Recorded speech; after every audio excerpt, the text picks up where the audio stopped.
శ్రీ విష్ణురూపాయ నమః శివాయ. మీరు మీ భర్తకి పేరు పెట్టి పిలుస్తున్నారా? అయితే తస్మా జాగ్రత్త. పెట్టుకోకుండా నువ్వు యుద్ధంలో పాల్గొను అని చెప్పి శ్రీకృష్ణుడు చెప్తాడు. అలాగే ఇప్పుడు మీరు గమనించండి, మనకి కంచి పరమాచార్యుల వారు ఒక శ్లోకం చెప్పారు. బాలార్క ప్రేతధూమశ్చ వృద్ధా స్త్రీ పల్వలోదకం రాత్రౌ దధ్యాన్న భుక్తిశ్చ ఆయుక్షీణం దినే దినే అన్నారు. అంటే ఆయుర్దాయం దేని వల్ల తగ్గిపోతుంది?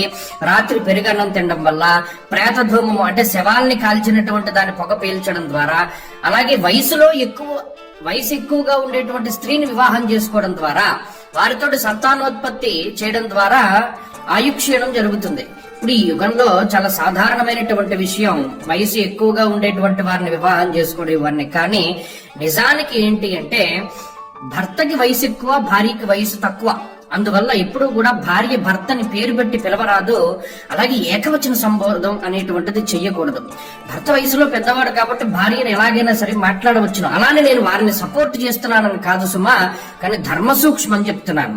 వయసులో పెద్దవాళ్ళు చిన్నవాళ్ళని ఒకంత మాట్లాడవచ్చును, కానీ చిన్నవారు ఎప్పుడు కూడా పెద్దవారితోటి ఏకవచన ప్రయోగము, వారి పేరుతోటి పిలవడం చేస్తే అది వారిని చంపినటువంటి మహాపాపం మన ఖాతాలో వేస్తారు. ఇది ధర్మ సూక్ష్మం. ఇది తెలుసుకుని మెలగంటా అని చూస్తే ఆమె భర్త. అదేంటమ్మా భర్తని పేరు పెట్టి పిలుస్తున్నావు, సంప్రదాయం తప్పు కదా అని అంటే, ఏమండి భర్త గారు అయితే మనల్ని ఏమే వసే అది ఇది అని పిలవచ్చు, మనం పేరు పెట్టి పిలవకూడదా అంటే మీరు ఏం ప్రచారం చేస్తున్నారు? మనం ఏ యుగంలో ఉన్నాం? ఈ యుగంలో చాలా కామన్ కదండి, ఫ్రెండ్లీగా ఉన్నాం మేమిద్దరం, ఒకరినొకరు పేరు పెట్టి పిలుచుకుంటాం, అరే అని మాట్లాడుకుంటాం, మీరేంటి ఇలా మాట్లాడుతున్నారని చెప్పి అడిగింది ఆమె. చాలా పొరపాటైనటువంటి విషయము. మీకు ఒక చిన్న ఉదాహరణ చెప్తాను వినండి. అది మహాపాపము. ఎందుకంటే ఎవరినైనా సరే మనం ఏకవచనం. ఈ రోజు మంచి మాట. ఈ వీడియో నచ్చినట్లయితే కామెంట్లో జై శ్రీరామ్ అని టైప్ చేయండి. లేదా మనకన్నా పెద్ద వయసులో ఉండేటువంటి వారిని పేరు పెట్టి పిలవడం, వాళ్ళని చంపినటువంటి పాపం మనకు వస్తుంది.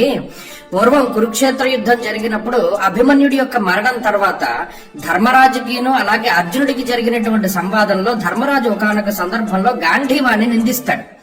అర్జునుడికి ఉన్న సంకల్పం ఏంటంటే, గాంధీవాన్ని ఎవరైనా ఏదైనా తిడితే అయితే వారిని చంపాలి, లేని పక్షంలో ఇతను ఆత్మార్పణ చేసుకోవాలి. ఇప్పుడు శ్రీకృష్ణుడు చెప్తాడు, అర్జున నువ్వు ధర్మరాజుని చంపినట్టే లెక్క. ఎలా, ఏ విధంగా అంటే, ఇందాక జరిగినటువంటి సంభాషణలో నువ్వు ధర్మరాజు మీద ఏకవచన ప్రయోగం చేశావు, లేదా ఆయన్ని పేరు పెట్టి పిలిచావు. అలా పిలవడం ద్వారా ఆయన్ని చంపినటువంటి లెక్క వస్తుంది. అది ధర్మ సూక్ష్మము. అలాగే ఇందాక నువ్వు ఆత్మస్థుతి చేసుకున్నావు, నాకన్నా గొప్పవాళ్ళు లేరని. ఆత్మస్థుతి ఆత్మార్పణతోటి సమానము, ఆత్మహత్యతోటి సమానము. అందువల్ల ఈ రెండూ జరిగాయి. కాబట్టి ఇటువంటివేవి మనసులో పెట్టుకోకుండా నువ్వు యుద్ధంలో పాల్గొను అని చెప్పి శ్రీకృష్ణుడు చెప్తాడు. ఈ వీడియో నచ్చినట్లయితే లైక్ చేయండి, షేర్ చేయండి, సబ్స్క్రైబ్ చేసుకోండి. Thank you.